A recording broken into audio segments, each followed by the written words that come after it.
નવા શેડનું અને નવા ગોદામનું શુભારંભનો આ પ્રસંગ, તેમજ આપણી પુષ્ટિ સંસ્થા પાઠશાલાના બાળકોની ખૂબ જ પ્રેરણાદાયી ઉત્સાહવર્ધક એવી પ્રસ્તુતિઓ આનંદ પણ આપણે સૌએ માણ્યો. પાઠશાલાના માધ્યમથી બાળકો ગ્રંથપાઠ, વિષય જ્ઞાન તેમજ ભક્તિ માર્ગને જીવવા માટેના જે વિવિધ પક્ષો છે, કીર્તન, ધ્વનિ આદિ સર્વને આત્મસાત કરી રહ્યા છે.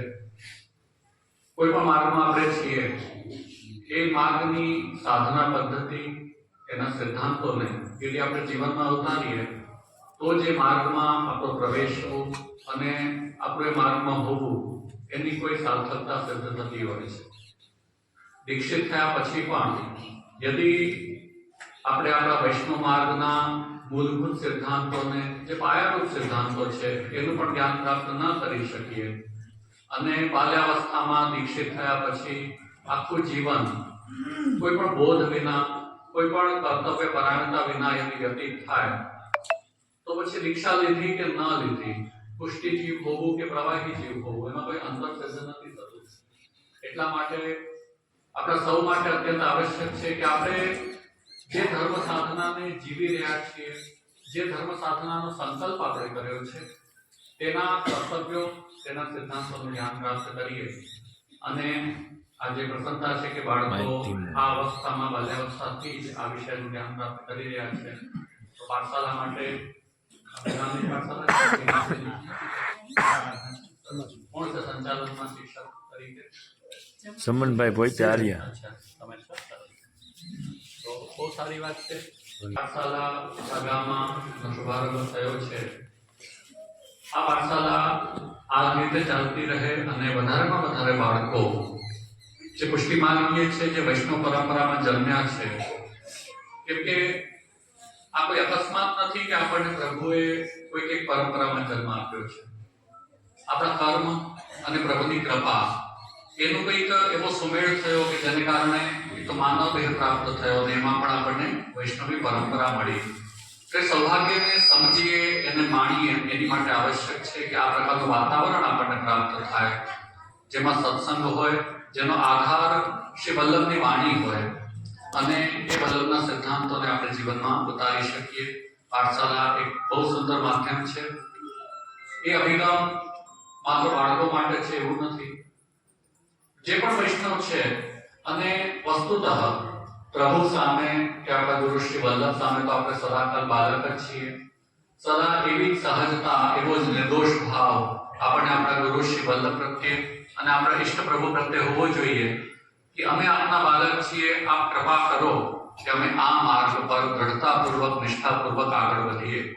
તો એવી બાલ સુલભ સહજતાથી આપણે સૌ પણ આ પુષ્ટિ પાઠશાલાના વિદ્યાર્થી છીએ એવા ભાવ સાથે શ્રી વલ્લભના સિદ્ધાંતોને સમજવા માટે પ્રયત્નશીલ બનીએ એવી શુભકામના પ્રસંગે આપું છું.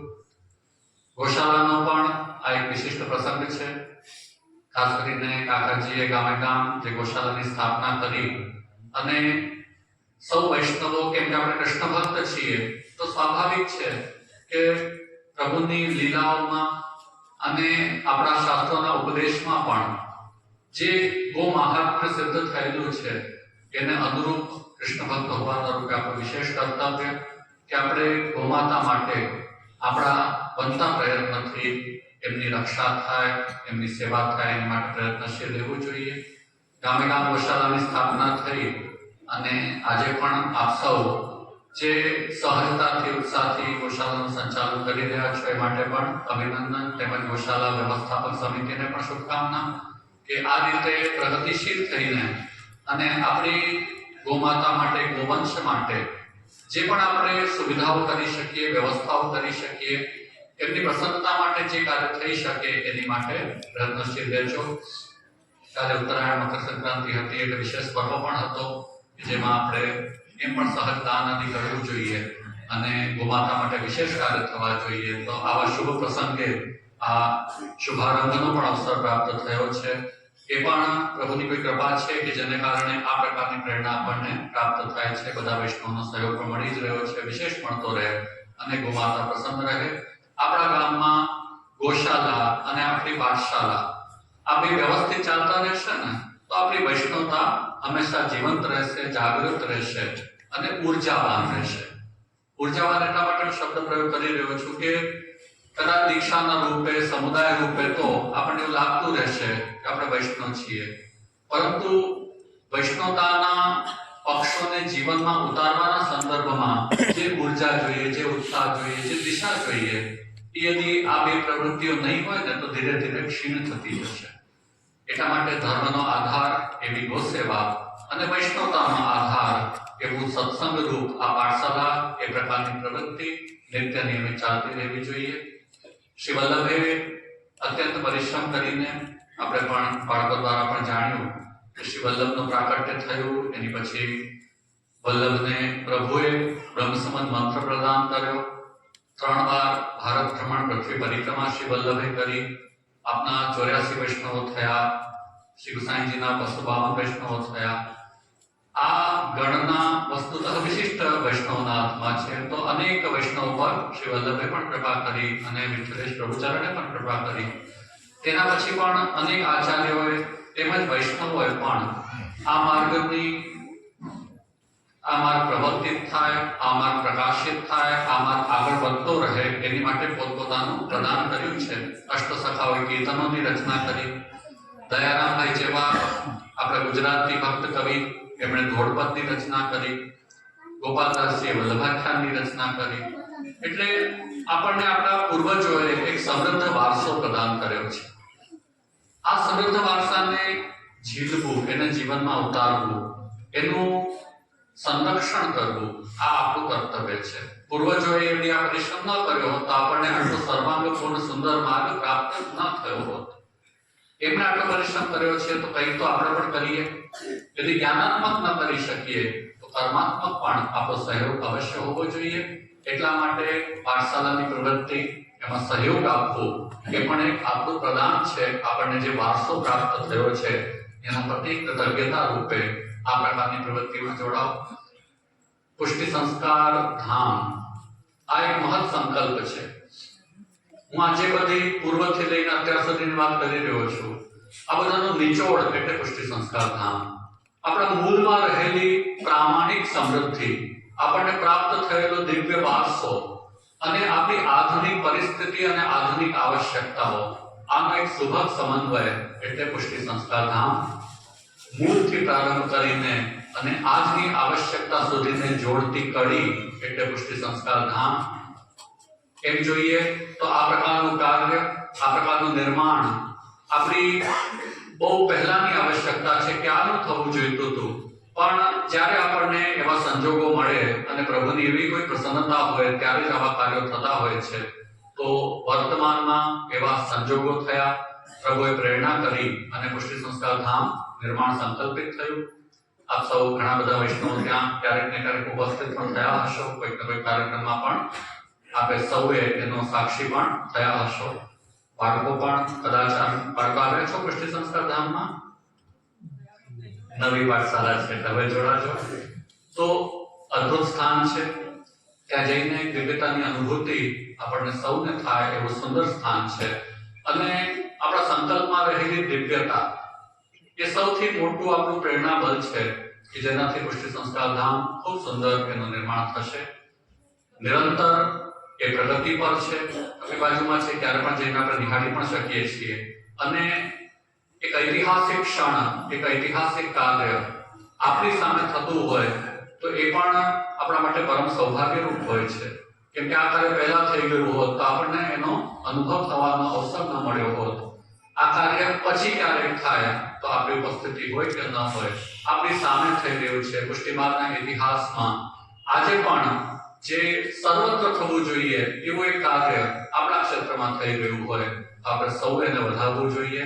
અને એનો ઉત્સાહ આ ક્ષેત્રના તેમજ અહીં જોડાયેલા અને વૈષ્ણવતા સાથે જોડાયેલા બધા જ વૈષ્ણવોને ખૂબ છે. અને એ ઉર્જાથી જ આ પુષ્ટિ સંસ્કાર ધામનું નિર્માણ પણ થઈ રહ્યું છે. આપણે શુભારંભનો દિવસ પણ નિર્ધારિત કરેલો છે 2026માં, 26/11/2026. એ દિવસે આપણે સૌએ, અને પછી એ વખતે તો કોઈ પણ બાકી ન રહી જવું જોઈએ, બધાએ જ એ કાર્યક્રમમાં ઉપસ્થિત પણ થવાનું છે.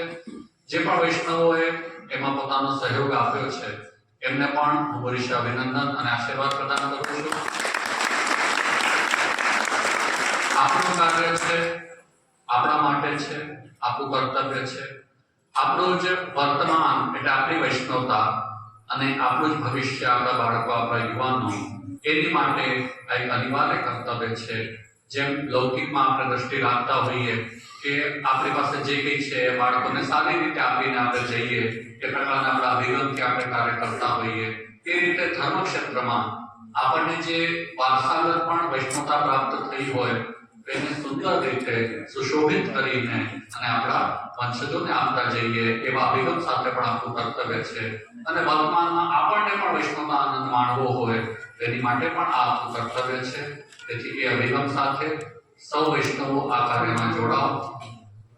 આ કાર્ય એક સ્થાન પર છે એવું પણ નથી, કેમ કે એની ઉર્જાનો અનુભવ આપણને સર્વત્ર પોતપોતાના ઘર સુધી પણ થશે. ત્યાંની જે પ્રવૃત્તિ હશે એ આપણા ઘર સુધી પહોંચવાની છે અને એ અભિગમ સાથે કાર્ય થઈ રહ્યું છે. આપણી વૈષ્ણવતા આપણા ઘરમાં રહેવી જોઈએ. આપણી વૈષ્ણવતા પ્રત્યેક વ્યક્તિમાં હોવી જોઈએ. આ કોઈ સભાનો વિષય નથી કે આપણે વૈષ્ણવ છીએ એટલે સભામાં જઈશું ત્યારે વૈષ્ણવ હોઈશું.